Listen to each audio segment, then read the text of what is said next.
Bismillahirrahmanirrahim. Assalamualaikum warahmatullahi wabarakatuh. Jumpa kembali dengan Pak Ade untuk mata pelajaran PAI untuk kelas 12 ya. Untuk tahun pelajaran 2020-2021 semester pertama. Ini juga adalah perjumpaan pertama kita. Sebelumnya kita akan membahas tentang birrul walidain atau berbuat baik kepada orang tua. Kebalikannya adalah uququl walidain atau berbuat buruk kepada kedua orang tua. Sebelum kita berlanjut, kita akan berdoa ya bersama-sama. Mudah-mudahan kita hari ini diberikan keberkahan oleh Allah Subhanahu wa taala, kemuliaan dalam hidup, dipenuhi segala kebutuhan, diberikan kesehatan, dan yang paling utama yang sekarang kondisi seperti sekarang ini adalah kita bermohon kepada Allah supaya Allah senantiasa beri kesehatan, kekuatan di musim pandemi ini. Semoga Allah juga menghilangkan pandemi COVID-19 ini dari bumi Indonesia, dari kita semua, khususnya umumnya di seluruh dunia. Untuk itu kita akan berdoa, kita akan mengambil keberkahan dari bersolawat dan membaca surat Al-Fatihah ala hadhihi niyah. Wa kulli niyatin shalihah ziyadatan bi syarafin nabi Mustafa Rasulillah sallallahu alaihi wasallam. Allahumma shalli ala sayidina Muhammad wa ala ali sayyidina Muhammad. A'udzubillahi minasyaitonir rajim. Bismillahirrahmanirrahim. Alhamdulillahirabbil alamin arrahmanir rahim maliki yaumiddin. Iyyaka na'budu wa iyyaka nasta'in. Ihdinas siratal mustaqim. Siratal ladzina an'amta 'alaihim ghairil maghdubi 'alaihim waladdallin. Amin rabbal alamin. Baik anak-anak sekalian, untuk kelas 12 ini materinya adalah uququl walidain atau juga birrul walidain. Itu tidak bisa terpisahkan. Apa itu birrul walidain? Berbuat baik kepada kedua orang tua, sementara uququl walidain adalah kebalikannya. Baik, kita lihat saja materi kita hari ini.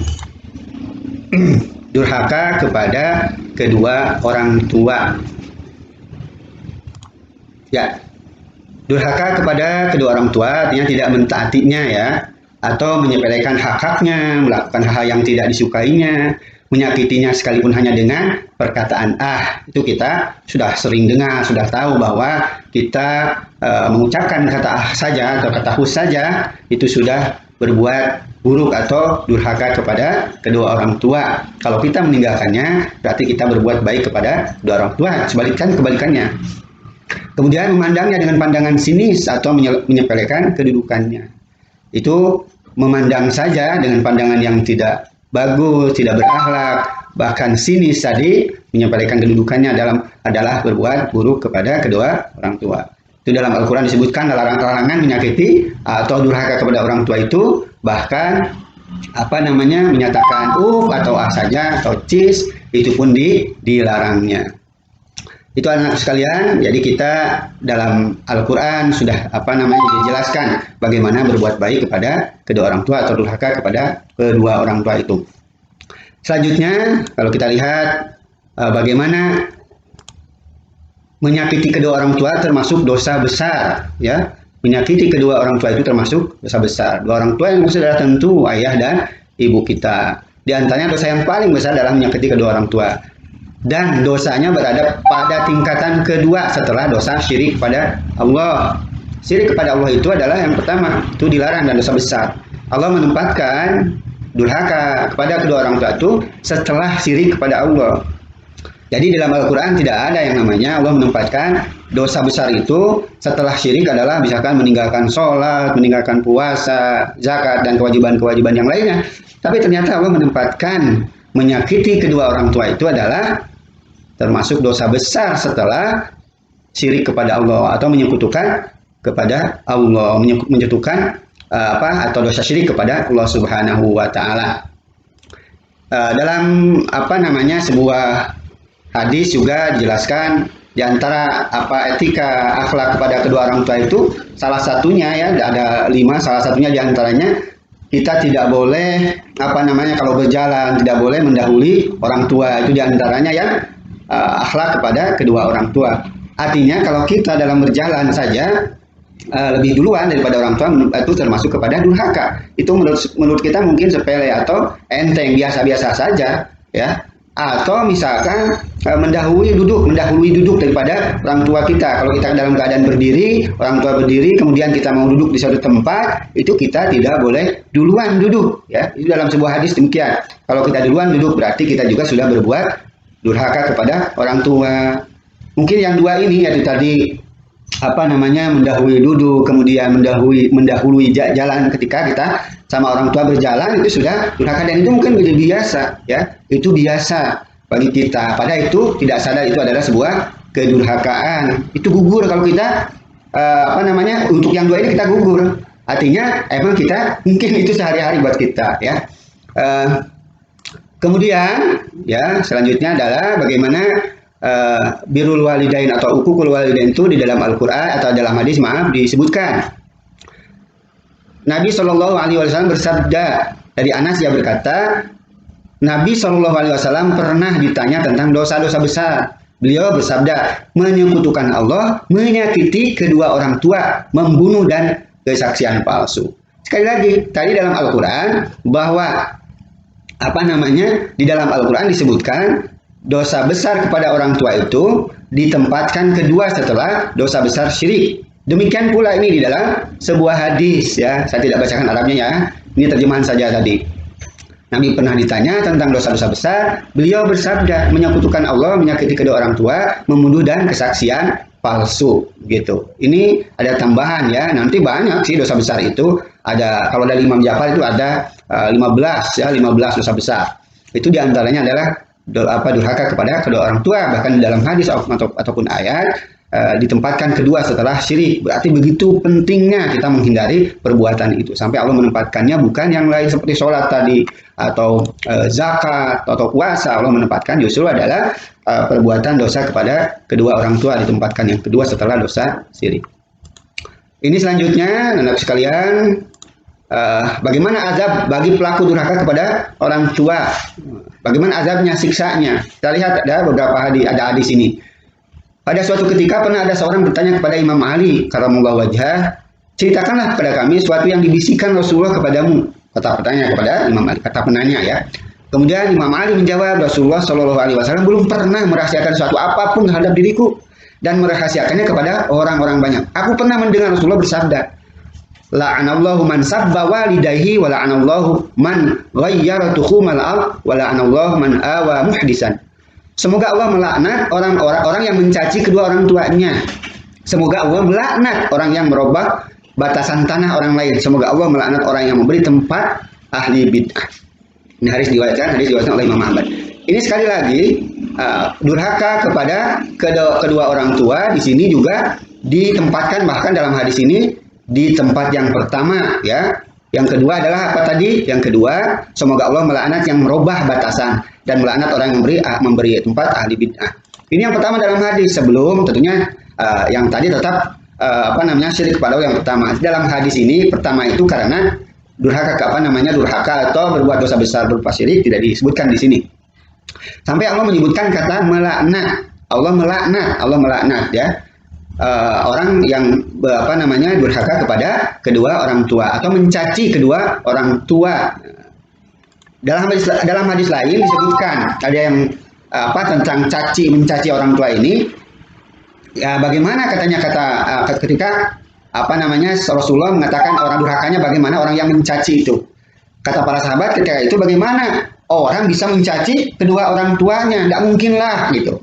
Kata para sahabat, nggak mungkin seorang anak ada yang mencaci kedua orang tuanya. Tapi kata Nabi, ya adalah mencaci. Ada ketika kita mencaci orang tua orang lain, mencaci orang tua teman kita, sahabat kita atau orang lain, itu disandingkan, disamakan dengan mencaci kedua orang tua kita. Walaupun kita mencaci orang tua orang lain. Sebegitu besarnya dosa kepada orang tua sehingga disebut orang yang mencaci itu dilaknat, ya. Orang yang mencaci kedua orang tua itu dilaknat oleh Allah Subhanahu wa taala. Walaupun tadi kata pertanyaan para sahabat tadi, tidak mungkinlah kita mencaci orang tua. Iya sih, kita tidak mencacinya, tidak langsung, tetapi ketika kita mencaci orang tua orang lain, di situ kita disandingkan atau dianggap atau disamakan dengan mencaci kedua orang tua kita. Demikian hadis tadi ya. Ada banyak hadis tentang atau berkaitan dengan berkaitan dengan caci maki orang tua. Selanjutnya anak-anakku sekalian, ini ada lagi nih hadis. Dalam hadis lain Rasulullah bersabda, "Iyyakum wa uquqal walidain. Fa innal jannata yujadu rihuha min masirati alfi 'am wa la yajidu rihaha akun wala qati'ur rahim." Hindarilah oleh kalian perbuatan menyakiti kedua orang tua. Sesungguhnya bau surga itu dapat dicium dari jarak perjalanan 1000 tahun. Dan tidak akan dapat menciumnya orang yang menyakiti kedua orang tuanya dan orang yang memutuskan silaturahim. Di sini hadis ada tambahan silaturahim ya. Tapi kita kan yang bicarakan adalah bagaimana kita menyakiti kedua orang tua. Ya, menyakiti orang tua, tidak bertanya menyapa, itu juga memutuskan silaturahim dengan orang tua. Memutuskan silaturahim saja dengan orang lain itu adalah merupakan dosa besar, apalagi dengan kedua orang tua. Ini ada lagi ya sebuah kisah dalam sebuah hadis. Ini kalau kita mungkin ada teman sahabat yang sakit, ketika kita tidak menengoknya rasanya gimana gitu, makanya kita menengoknya, rasanya nggak enak kan sahabat, apalagi itu orangnya baik. Artinya kita pedulilah sama orang lain yang sakit itu. Nah, apalagi ini ada kata apalagi yang sakit itu adalah orang tua sendiri. Ya, kita sama orang lain saja peduli untuk menjenguk ketika dia sakit, mungkin karena tidak rasa enak, tidak kayaknya nggak kompak gitu, punya teman sakit tidak dikunjungi, tidak dijenguk. Nah, kata-katanya adalah apalagi orang tua. Kalau tidak enak sama teman, kenapa sama orang tua kita itu nggak merasa tidak enak kalau tidak menjenguknya? Bahkan mudah-mudahan tidak ada di antara kita yang demikian, bahkan tidak peduli orang tua sakit atau tidak mau menjenguknya, ya, tidak seperti itu. Itu dalam riwayat lain ya. Jadi hindarilah oleh kalian perbuatan menyakiti kedua orang tua. Karena apa?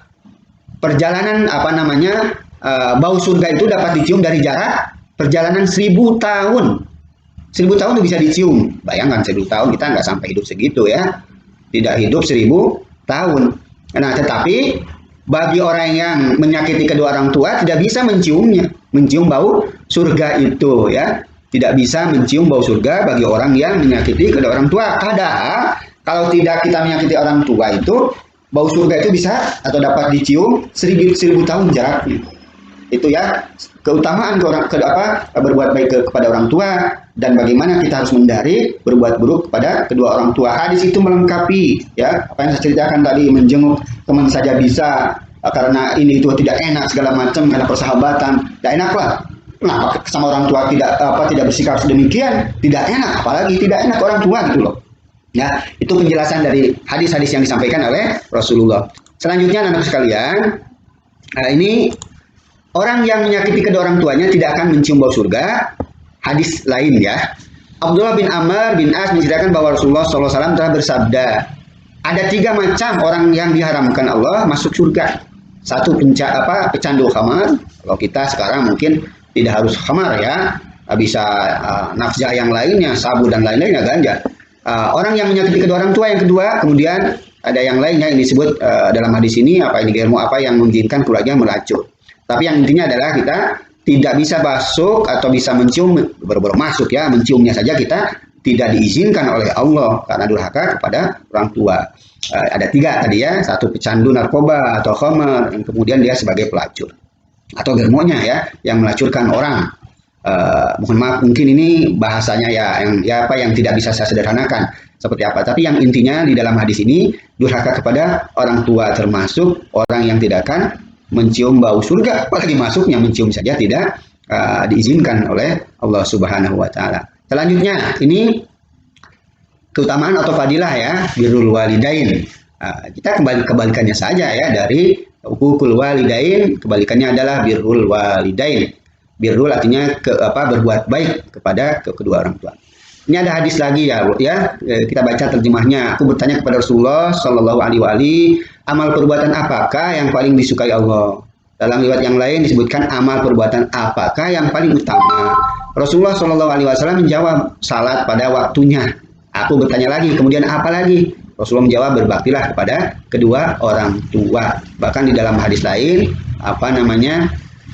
keutamaan baik kepada orang tua itu, terutama ini berlaku ya, maupun bapak maupun ibu sama saja. Kalau di dalam hadis kan biasa kita ibumu ya, yang kita kenal hadis. Tetapi sebetulnya sama, posisinya sama, kondisinya sama, ibu atau bapak sama, berbuat baik kepada mereka itu sama, disamaratakan. Bukan karena hadis itu disebutkan kepada ibu berarti bapak tidak, atau sebaliknya dalam hadis lain ada bapak ibu tidak, sama. Ya, maka disebut walidain, birrul walidain atau ukukul walidain. Itu walidain itu kedua orang tua, bukan bapak atau ibu yang terpisah ya. Itu hadis yang lain ya yang menjelaskan tentang bagaimana kita berbuat baik kepada kedua orang tua atau berbuat buruk kepada kedua orang tua. Sedikit lagi ini tentang hadis lagi, apabila ini ada berapa hadis tadi, 3 ya sampai 4 dengan ini. Apabila seorang masuk ke surga, ada orang yang menanyakan kedua orang tuanya, istrinya dan anaknya, maka ditanya kepadanya, mereka belum sampai pada derajatmu amalmu. Maka ia berkata, ya Tuhanku, aku telah beramal untukku dan untuk mereka. Maka permohonannya dikabulkan. Disuruhlah mereka, orang tua mereka itu, istri anak untuk bergabung dengan dia. Itu artinya nanti di surga ada kondisi yang seperti ini. Seorang kita misalkan masuk surga, kemudian nanya, mana orang tuamu? Kok nggak masuk? Istrimu nggak ada juga, gitu. Kemudian anakmu juga kemana, gitu. Maka dikatakan kepadanya, mereka belum sampai derajatmu dan amalmu. Maka ia berkata, ya Tuhanku, ya, telah beramal untukku dan untuk mereka. Ya Tuhanku, aku telah beramal untukku dan untuk mereka. Jadi amal perbuatan dia itu yang tadi masuk surga, sementara keluarganya, orang tuanya, istrinya, anaknya atau suaminya ya, itu belum sampai ke derajat dia bisa masuk surga. Kenapa dia bisa masuk surga? Kata dia yang masuk surga tadi, aku ini masuk surga karena amalku dan amal perbuatan yang untuk mereka. Kenapa mereka juga tidak masuk surga? Akhirnya apa di hadis ini? Orang yang tadi yang belum masuk itu, yang derajatnya belum sampai untuk masuk surga, setelah orang itu berdoa kepada Allah, memohon kepada Allah, dengan menyebutkan amal tadi, permohonannya dikabulkan, maka orang-orang yang tertinggal yang belum masuk surga tadi, ya, orang-orang yang tertinggal yang belum masuk surga bareng bersama-sama anak tadi, atau suami atau istri tadi, akhirnya bergabung bersama orang yang awal masuk surga karena amal-amalnya, gitu. Ini terakhir anak-anak sekalian, kita ada beberapa yang harus kita lewatkan saja, tapi ini juga sudah terakhir. Ini yang terakhir, kita lihat. Ya, ini banyak hadis ya. Kalau kalian ayatnya tentang kewajiban kita berbuat baik kepada orang tua, yaitu a'udzubillahi minasyaitonirrajim, bismillahirrahmanirrahim, wa qadara rabbuka alla ta'budu illa iyyah wa bil walidaini ihsana. Itu kan sebuah ayat dari ayat. Ini kita banyak bicara tentang hadis ya. Hadisnya sampai kurang lebih 5 ya. Ada yang dilewat juga sama saya. Ini hadis yang lain, orang yang menyakiti kedua orang tuanya akan disegerakan siksaannya di dunia. Di dunia saja orang yang menyakiti kedua orang tua itu disegerakan tuh siksanya. Ini dari hadis Nabi, setiap perbuatan dosa diampuni Allah Subhanahu wa taala sekehendaknya hingga hari kiamat nanti, kecuali dosa yang menyakiti kedua orang tua. Dia akan menyegerakan siksaannya terhadap pelakunya di dunia sebelum pelakunya mati. Bagaimana jenis siksaannya? Mungkin kita tidak terasa, ya, tidak merasakan bahwa itu adalah sebuah siksaan karena durhaka kepada orang tua. Bisa jadi mungkin keberkahan dalam hidup, ya, banyak jenisnya. Ya, pekerjaan begini-begini terus. Kok saya dulu kan sudah sukses, misalkan sudah uang sudah banyak, tapi gimana ya rasanya anak-anak tidak pada taat, anak-anaknya bahkan mungkin pelaku dosa besar. Itu adalah sebuah ketidakberkahan, bisa jadi buat dia juga siksaan di dunia. Banyak jenis siksaan itu yang mungkin kita tidak merasakan, tidak terasa bahwa itu adalah sebuah siksaan. Demikian ya anak-anak sekalian, kita sudah berakhir, waktunya sudah cukup untuk perjumpaan kita ini, perjumpaan pertama kita untuk materi PAI kelas 12 dengan materi birrul walidain atau ukukul walidain. Semoga ini bermanfaat buat kita semua. Bagi yang mungkin dalam hadis tadi, mohon maaf termasuk saya termasuk di dalamnya tersindir, kena sindiran, ya kita mulai saja berbenah diri, bertaubat, mohon kepada Allah, bersungkur, bersujud kepada Allah, kemudian minta maaf dulu tentunya kepada orang tua sebelum memohon maaf kepada Allah, beristighfar kepada Allah itu harus minta maaf dulu kepada orang tua, baru dimaafkan oleh Allah Subhanahu wa taala. Mudah-mudahan kita bukan bagian dari yang hukukul walidain, tapi bagian dari yang birrul walidain. Terima kasih atas perhatiannya. Saya akhiri. Wa ma taufiqi illa billah, alaihi tawakkaltu wa ilaihi unib. Wassalamualaikum warahmatullahi wabarakatuh. Jaga kesehatan, tetap di rumah, dan tetap semangat.